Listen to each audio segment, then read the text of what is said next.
Guys, today I'm going to show you how to create forms in Airtable. So first log into your Airtable account and then head over to forms on the top middle bar.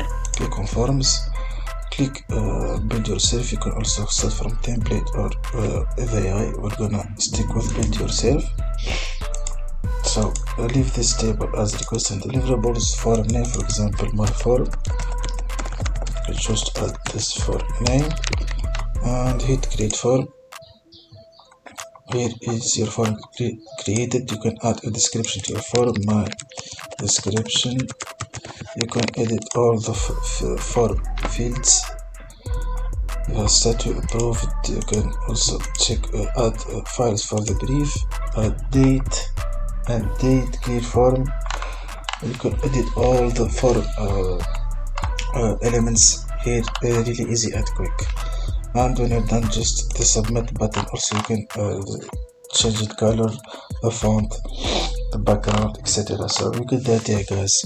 This is it, and this is it. Your work is done. If you found this guide helpful, don't forget to like, subscribe and leave a comment.